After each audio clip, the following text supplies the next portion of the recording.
नमस्कार दोस्तों, स्वागत है आपका मोटिवेशन वीडियोस यूट्यूब चैनल में। दोस्तों, आप इस चैनल में नए हैं तो रेड कलर का बटन दबा के इसे सब्सक्राइब करें और बगल में जो घंटे का आइकॉन है उसे क्लिक कर ऑल सेलेक्ट कर लें। आचार्य चाणक्य एक साधारण सी झोपड़ी में रहते थे।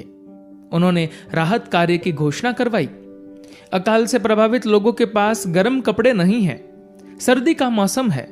जो संपन्न है वे अपने अपने घरों से कंबल लाकर दे। घोषणा होने की देर थी। महात्मा के झोपड़े में कपड़ों का ढेर लग गया। चाणक्य अपने झोपड़े में बैठे थे। सामने कंबलों का ढेर लगा था, लेकिन खुद चाणक्य ने एक फटा पुराना कंबल ओढ़ रखा था। रात के समय वहां एक चोर घुसा। झोपड़े में छिपा वह चाणक्य के सोने की प्रतीक्षा करने लगा। इसी बीच कोई विदेशी चाणक्य से मिलने आ पहुंचा।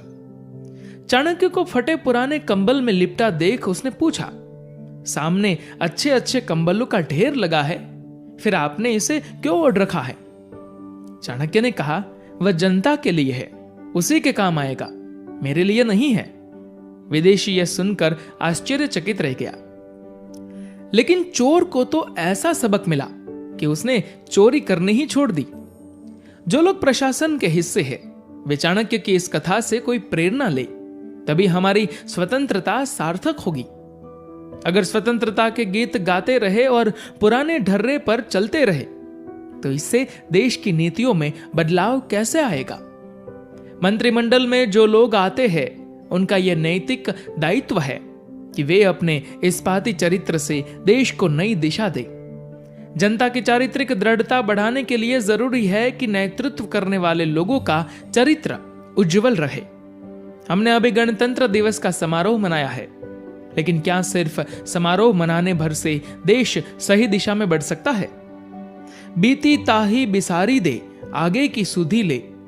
जो बीत गया उसका भार ढोने की जरूरत नहीं है, लेकिन जो बचा हुआ है उसका उपयोग करना है। उसके लिए प्रतीक्षा करने की कोई जरूरत नहीं है। जो क्षण हाथ में है उसी को सार्थक करना है।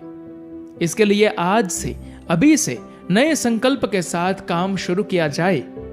जीने की इच्छा और स्वतंत्र रहने की इच्छा, ये दो मूल वृत्तियां हैं। उस दिन जनता की खुशियों का कोई पार नहीं रहा होगा जिस दिन उसने स्वतंत्रता की पहली सांस ली।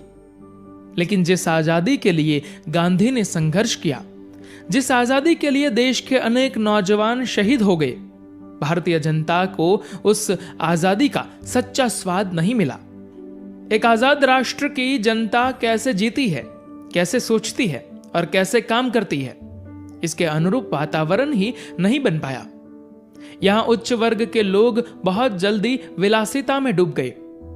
जिन लोगों का पुरुषार्थी मन कुछ करना चाहता था, वे अभाव और आर्थिक विपन्नताओं से अपाहिज हो गए। स्वार्थी लोग समय के चूल्हे पर अपनी रोटी सेंकने लगे। ऐसे में राष्ट्र की चिंता किसे होती? इसके लिए दोषी किसे ठहराया जाए? क्या उन नेताओं को जिन्होंने लोगों को झूठे सपने दिखाए, या यहां की जनता को जो लोकतांत्रिक मूल्यों के अनुरूप खुद को ढाल नहीं पाए? राष्ट्रवाद के स्थान पर उसके मन में व्यक्तिवाद विकसित हुआ। लेकिन किसी व्यक्ति या वर्ग पर दोष लगाने से तो कुछ होने वाला नहीं है, पर जरूरी है कि हम कुछ बातें समझ लें और खुद को भ्रम में न रखें। पहली बात यह है कि स्वप्न वैसा ही देखना चाहिए जो पूरा हो सके, जिसके अनुरूप पुरुषार्थ किया जा सके। कल्पना और आशा की अधिकता आदमी को भटका देती है। यथार्थ के ठोस धरातल पर कदम रखने वाला ही अपनी मंजिल तक पहुंच सकता है। इसके लिए भगवान बनने की धुन छोड़कर मनुष्य बनने का लक्ष्य सामने रखना चाहिए। मनुष्य बना रहे, इसके लिए छोटी छोटी सिर्फ 3 बातों का ध्यान रखें। हमारी दृष्टि सम्यक रहे, अर्थार्जन का साधन शुद्ध रहे, और हम अपव्यय तथा आडंबर से बचे रहे। धन्यवाद।